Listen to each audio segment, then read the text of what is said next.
नमस्कार, मैं रामचंद्र यादव, प्रवक्ता शिक्षा शास्त्र डायट बलरामपुर।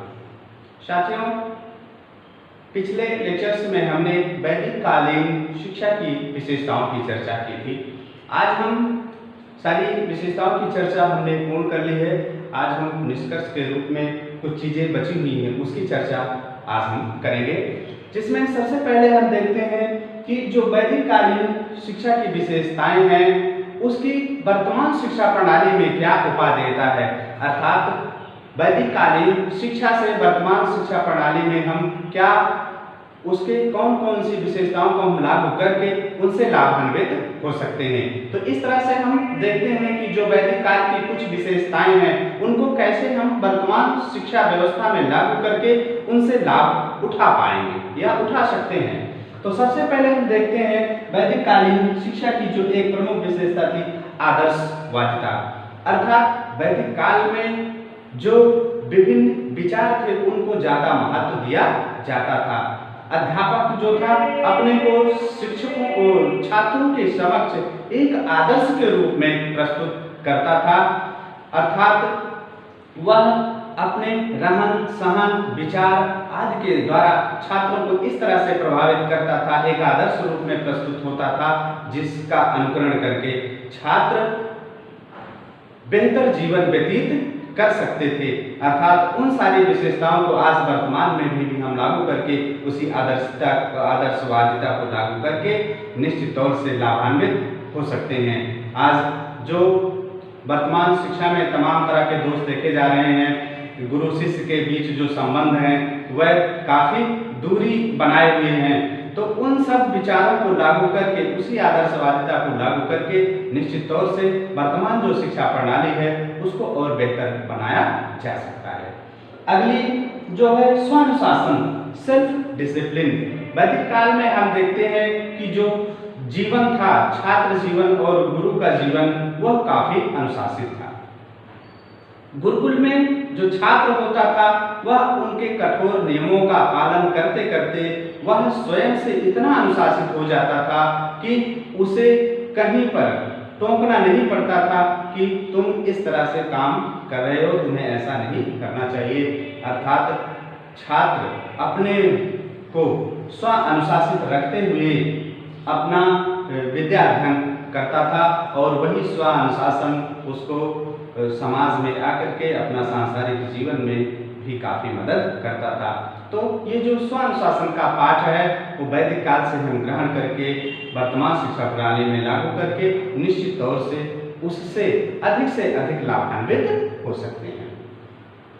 इसके बाद गुरु शिष्य संबंध। आज हम देख रहे हैं वर्तमान शिक्षा प्रणाली में गुरु और शिष्य के बीच जो दूरियां हैं वो काफी बढ़ती जा रही हैं। वो चाहे व्यावसायिकता को लेकर के देख लीजिए, चाहे अन्य कारण हो, लेकिन आज गुरु शिष्य संबंध निश्चित तौर से मधुर नहीं रह गए हैं।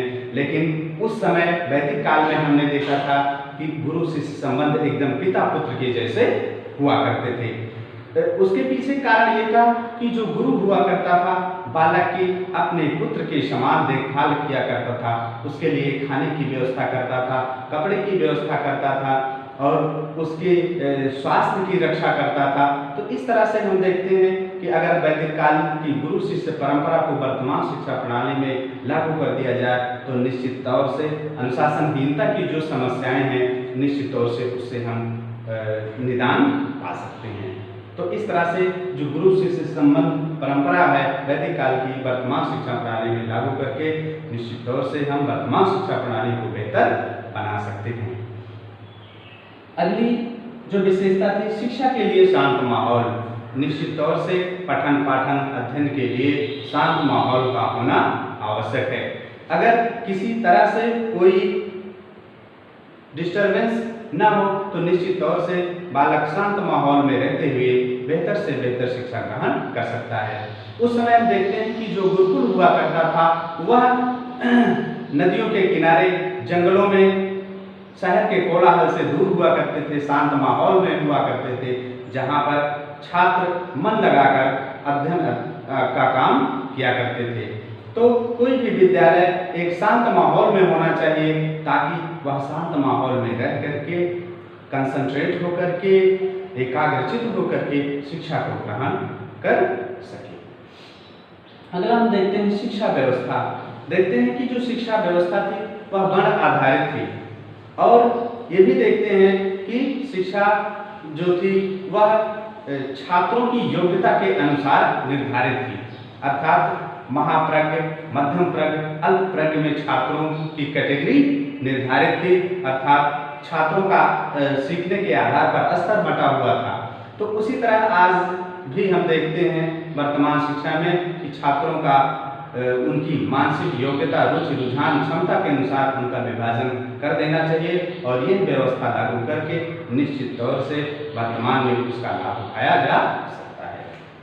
इसके बाद शिक्षण विधि, उस समय भी वैदिक काल में हम देखते हैं कि प्रश्नोत्तर विधि, वाद विवाद विधि, व्याख्यान विधि, और जो प्रैक्टिकल विषय हुआ करते थे, प्रायोगिक विषय हुआ करते थे, उनके लिए क्रियात्मक व्यवस्था की गई थी।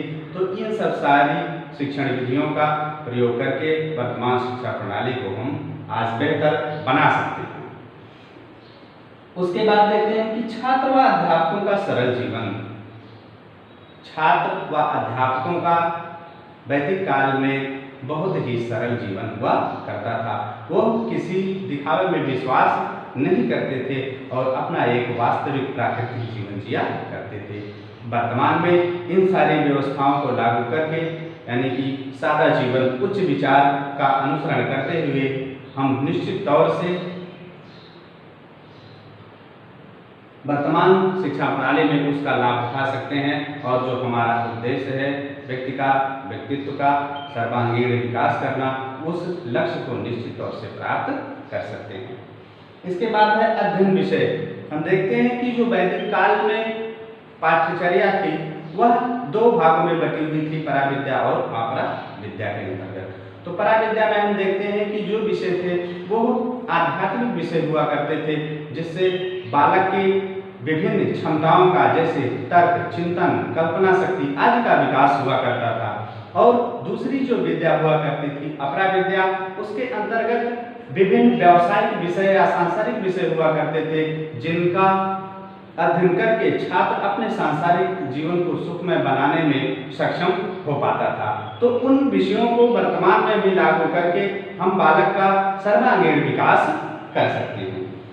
इसके बाद अंतिम जो देखते हैं समावर्तन उपदेश, अर्थात वैदिक काल में जो समारोह हुआ करता था शिक्षा समाप्ति के बाद, समावर्तन उपदेश, वर्तमान में आज हम उसी का अनुसरण कर रहे हैं। जैसे देखते हैं कि विश्वविद्यालयों में या विद्यालयों में दीक्षांत समारोह का आयोजन हुआ करता है, जिसमें आज वर्तमान में क्या है कि हम उसको उपाधि देने के रूप में उसको मनाते हैं, अर्थात कि बालक ने अपनी शिक्षा पूर्ण कर ली, उसको हम उपाधि प्रदान करते हैं, और वह विभिन्न आडंबरों से, तामझाम से भरा हुआ करता है। लेकिन उस समय वैदिक काल में जो दीक्षांत समारोह हुआ करते थे, समावर्तन उपदेश हुआ करता था, उसमें जो शिक्षक होता था वो बालकों को अपने अंदर संचित जो प्रेम था उसका उद्गार लेकर के उसको ये संदेश देता था कि बेटा तुम समाज में जाओ, अपना कर्तव्य पालन करो, गुरु की सेवा करो, माता पिता की सेवा करो, समाज की सेवा करो। इन सब का उद्देश्य वह दे करके उनको दीक्षांत समारोह किया करता था। तो उसी तरह से आज के दीक्षांत समारोह को यदि हम समावर्तन उपदेश की तरह देखें और उसमें विभिन्न आडंबर का प्रयोग न करते हुए, दिखावे का प्रयोग न करते हुए, यदि हम बालकों को ये संदेश दें कि वह जा करके समाज में अपना बेहतर से बेहतर योगदान देने में सक्षम हो पाए, तो निश्चित तौर से यह जो समावर्तन उपदेश है उसका हम बेहतर ढंग से उपयोग कर पाएंगे वर्तमान शिक्षा प्रणाली में। तो ये हो गई उसकी उपादेयता कि वैदिककालीन शिक्षा की किन किन विशेषताओं का हम वर्तमान शिक्षा प्रणाली में उपयोग करके उनसे लाभान्वित हो सकते हैं। इन सब विशेषताओं के होते हुए भी हम देखते हैं कि वैदिक काल में कुछ कमियां थी, डिमेरिट्स थी, जिसकी चर्चा हम करेंगे, जिसमें था कि धर्म को अत्यधिक महत्व दिया गया था। वैदिक काल में हम देखते हैं कि जो शिक्षा व्यवस्था थी वह धार्मिक ज्यादा थी, आध्यात्मिक ज्यादा थी, अर्थात जो परम विद्या थी जिसमें आध्यात्मिकता पर ज्यादा जोर दिया जाता था। सांसारिक जो विषय थे उसका कम महत्व था, अर्थात इसको हम वैदिक कालीन शिक्षा की कमी कह सकते हैं कि धर्म को ज्यादा महत्व दिया जाता था वैदिक काल में। दूसरी जो कमी थी स्त्री शिक्षा की उपेक्षा, अर्थात स्त्रियों के लिए गुरुकुल में शिक्षा की कोई व्यवस्था नहीं थी। अर्थात पुरुषों के लिए तो गुरुकुलों की स्थापना की गई थी, लेकिन वैदिक काल में किसी एक ऐसे गुरुकुल का उदाहरण नहीं मिलता है जहां पर स्त्रियों के लिए शिक्षा की व्यवस्था की गई हो। तो हम देखते हैं कि स्त्री शिक्षा, यद्यपि कुछ जो ऋषि कन्याएं थी उन्होंने अच्छी शिक्षा ग्रहण की हुई थी, लेकिन वो गिने चुने 2-4 उदाहरण हैं, जैसे अपाला घोषा, मैत्रेयी, लोपामुद्रा आदि विदुषी महिलाएं थी, लेकिन उनकी शिक्षा घर पर ही हुई थी। अर्थात वो ऋषि कन्याएं थी और ऋषियों ने अपनी कन्याओं के लिए घर पर ही शिक्षा की व्यवस्था की थी, जिस शिक्षा को ग्रहण करके वह विदुषी महिलाएं कहलाई थी। लेकिन जो जन सामान्य की महिलाएं थी उनके लिए शिक्षा की कोई व्यवस्था नहीं थी। तीसरी जो कमी थी शूद्रों की शिक्षा की उपेक्षा। हम देखते हैं कि जो वैदिक कालीन समाज था वह 4 वर्णों में बटा हुआ था, ब्राह्मण, क्षत्रिय, वैश्य और शूद्र। 3 ऊपर के 3 वर्णों के लिए तो शिक्षा की व्यवस्था की गई थी, लेकिन जो शूद्र थे उनके लिए किसी तरह की शिक्षा की व्यवस्था नहीं थी। अर्थात समाज का जो 1/4 जो हिस्सा था वह शिक्षा से वंचित रह गया था। इसके बाद चौथी है जन सामान्य की शिक्षा की उपेक्षा, क्योंकि हम देखते हैं कि समाज में 3 वर्णों के लिए ही शिक्षा की व्यवस्था की गई थी, और क्योंकि गुरुकुल छोटे हुआ करते थे, पारिवारिक हुआ करते थे, अर्थात उसमें अधिक से अधिक लोगों को शिक्षा देने की कोई व्यवस्था उपलब्ध नहीं हो पाती थी, जिससे जो अधिकतर जनसंख्या थी, जन सामान्य था, वो शिक्षा से वंचित रह गया था। ये भी वैदिक कालीन शिक्षा की एक प्रमुख कमी थी। लोक भाषा की उपेक्षा। वैदिक काल में गुरुकुलों में जो शिक्षा की व्यवस्था थी उसका जो माध्यम था वो संस्कृत भाषा थी, अर्थात संस्कृत भाषा को वैदिक काल में सर्वाधिक महत्व दिया गया था, जिससे जो जन सामान्य की भाषा थी, लोक भाषा थी, क्षेत्रीय भाषा थी, उसकी पूरी तरह से उपेक्षा की गई थी। इसी के कारण संस्कृत को अधिक महत्व होने के कारण जन सामान्य के लिए भी शिक्षा की व्यवस्था नहीं हो पाई, क्योंकि जो बहुसंख्यक जनसंख्या थी वह क्षेत्रीय भाषाओं को जानती थी, संस्कृत भाषा का ज्ञान उसको नहीं था, इसीलिए वह संस्कृत भाषा में शिक्षा को ग्रहण नहीं कर पाए।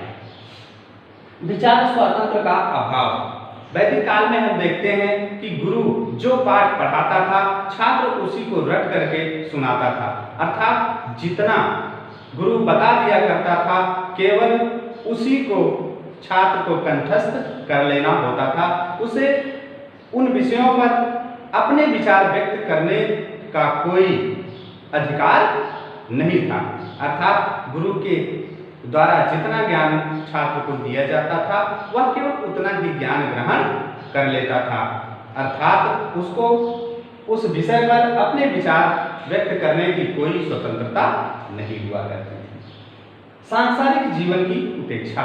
हम देखते हैं कि वैदिक काल में जो शिक्षा व्यवस्था थी उसमें केवल आध्यात्मिकता पर ज्यादा जोर दिया जाता था, अर्थात जो सांसारिक विषय थे उस पर कम जोर दिया जाता था। पराविद्या को ज्यादा महत्व दिया जाता था, अपराविद्या को कम महत्व दिया जाता था। इसीलिए सांसारिक जीवन की उपेक्षा वैदिक काल में हमको दिखती है।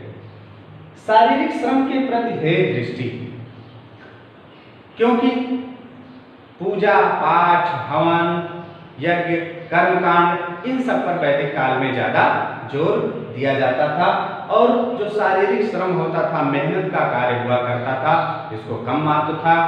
छात्र भिक्षाटन के द्वारा अपने लिए भिक्षा लाते थे और जिसमें श्रम का कोई महत्व नहीं था, अर्थात श्रम की काफी उपेक्षा की गई थी वैदिक काल में। और नवीन धर्मों के प्रति भेद दृष्टि।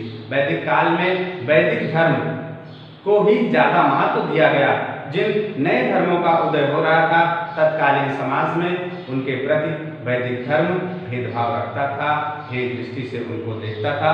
वो अपने धर्म को यानी कि हिंदू धर्म जो था जिसको हम बोलते हैं उसको ज़्यादा महत्व दिया जा रहा था।